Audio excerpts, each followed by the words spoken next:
पहाड़ों की गोद में बसा कस्बा शांति धाम अपनी खूबसूरती के लिए मशहूर था।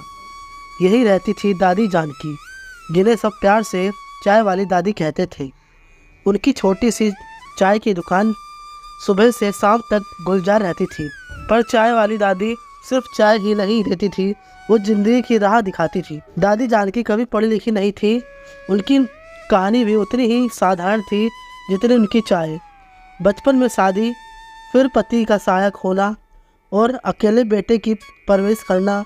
बेटा अमन पढ़ाई में अव्वल था, मगर एक दुर्घटना में उसका हाथ हमेशा के लिए बेकार हो गया। दुर्घटना के बाद अमन टूट गया, सपने बिखर गए, हौसले पस्त हो गए। दादी जानकी ने उसे संभाला, हिम्मत दी। एक दिन दादी जानकी ने पुरानी संपत्ति बेचकर बाजार में एक छोटा सा स्टॉल लगा लिया। दिन भर चाय बनाती और बेचती। शाम को अमन को दुकान पर बिठाकर वो कहानियाँ सुनाती। व्यापारियों के अनुभव, सफलता की कहानियाँ, हार जीत की राहें। धीरे धीरे अमन की ज़िंदगी में बदलाव आया।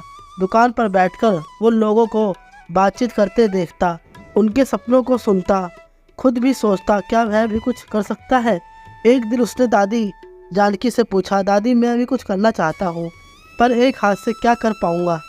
दादी जानकी ने मुस्कुराते हुए कहा, बेटा काम करने के लिए हाथों से ज़्यादा दिमाग की ज़रूरत होती है। तू सोच क्या करना चाहता है। अमन को बचपन से ही पेंटिंग का शौक था। उसने दादी जानकी को बताया। दादी जानकी ने तुरंत उसे रंग, ब्रश, कैनवास दिला दिए। अमन ने एक हाथ से पेंटिंग शुरू की। मुश्किल थी पर हार नहीं मानी।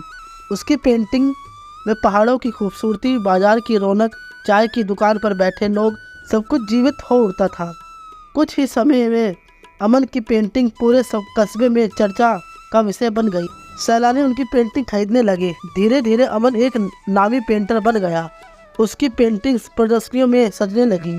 एक शाम एक प्रसिद्ध आर्ट क्रिटिक दादी जानकी की दुकान पर चाय पीने आया। उसने दुकान की दीवार पर सजी अमन की एक पेंटिंग देखी और मंत्रमुग्ध हो गया। उसने अमन से मुलाकात की और उसकी कला की प्रशंसा की। उसने अमन को एक बड़ी आर्ट गैलरी में प्रदर्शनी लगाने का प्रस्ताव दिया। कुछ महीनों बाद अमन की पेंटिंग देश की राजधानी में एक आर्ट गैलरी में प्रदर्शित हो रही थी। उद्घाटन समारोह में दादी जानकी भी खड़ी थी, गर्व से अपने बेटे को निहार रही थी। अमन ने मंच पर जाकर सबको धन्यवाद दिया और फिर नम आंखों से दादी जानकी की तरफ देखा और कहा, ये सब आपकी वजह से है दादी। आपने मेरा हाथ थामा, मेरा हौसला बढ़ाया। उस रात दुकान पर चाय पीते हुए दादी जानकी ने कहा, बेटा जिंदगी में कभी हार मत मानना। हर मुश्किल में कोई ना कोई रास्ता जरूर होता है, बस ढूंढने की हिम्मत चाहिए। अमन ने दादी जानकी को देखा जो अब बूढ़ी हो चुकी थी, पर उनकी आंखों में वही हिम्मत थी। जिंदगी में आगे बढ़ते रहे।